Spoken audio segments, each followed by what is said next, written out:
Hi. This month, my social justice book club read Mountains Beyond Mountains by Tracy Kidder. I thoroughly enjoyed this book, and even more so, I really appreciated it. I was so grateful that I had chosen it. It was very inspiring and humbling at the same time. It challenged us to think about things that maybe we had never considered before, and everyone in my group really felt the same way. The book is a biography that follows Paul Farmer, and he's still alive today, so the author was able to follow him around, and I think that really helped make it more interesting and intriguing than other biographies. Some critics of the book say that the author showed him too much in a good light and it was like a big love fest, but I disagree. I think the author tried very hard to show Paul Farmer in all of the aspects of his good sides and maybe not so good sides, but it is hard to paint him as not a great guy because he is a great guy. He's done amazing things. He's helped countless people. He's changed systems in the way that world healthcare is done. I do think that it is what it is. Paul Farmer is who he is,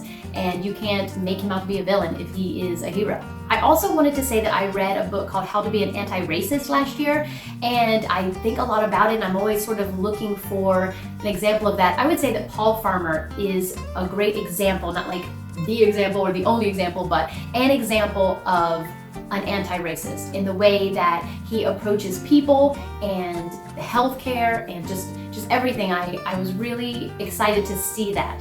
Now, Paul Farmer had an unusual childhood, which is fun to read about, and then he got into anthropology, which took him to Haiti for a mission trip. And when he was there, he just got to know the locals, their culture, he learned their language, their history, the stories, and he just really fell in love with the area, the people, the culture, the whole thing.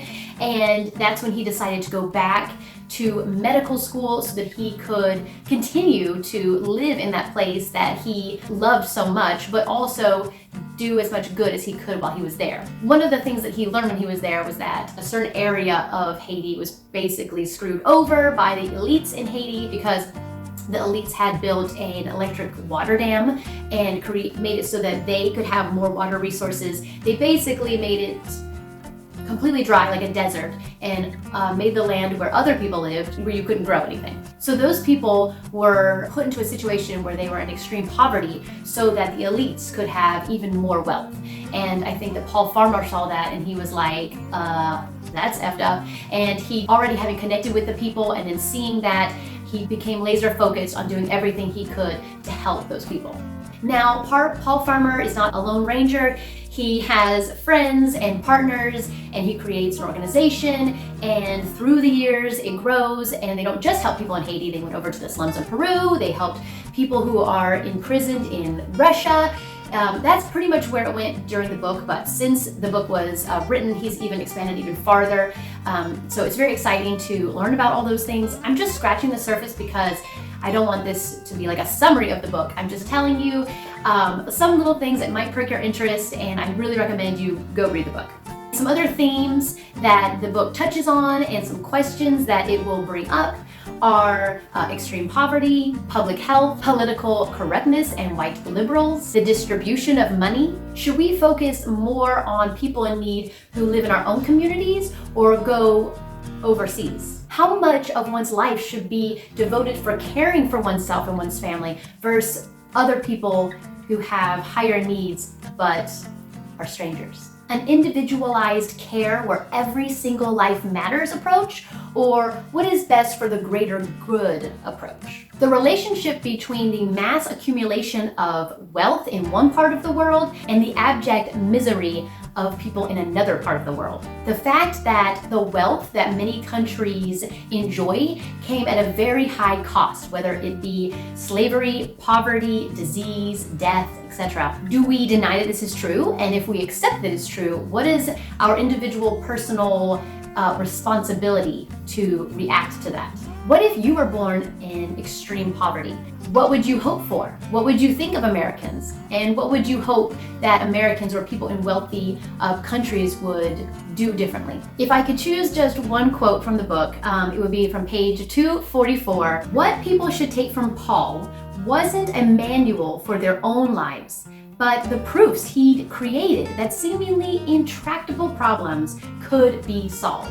And I would say that really this book is about all kinds of things, but if you were to boil it down to its essence, it's the fact that Paul Farmer went to a desperate situation and he didn't lose hope and he didn't do things by the book.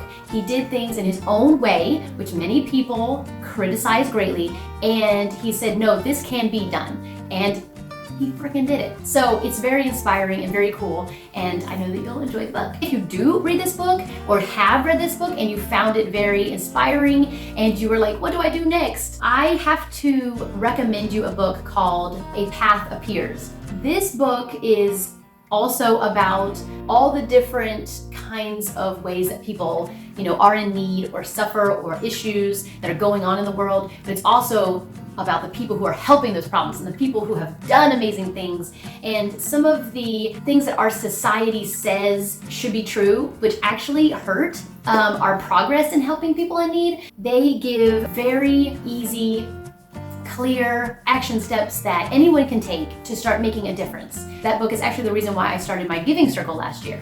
It's very helpful and motivating, and I recommend that one as well. The authors have just written a book called Tightrope, which is on my 2020 reading list. Thank you so much for staying for this review. I hope you check out Mountains Beyond Mountains. Let me know if you read it. Let me know if you have read it. What do you think? And next month, we are reading Between the World and Me by Ta-Nehisi Coates.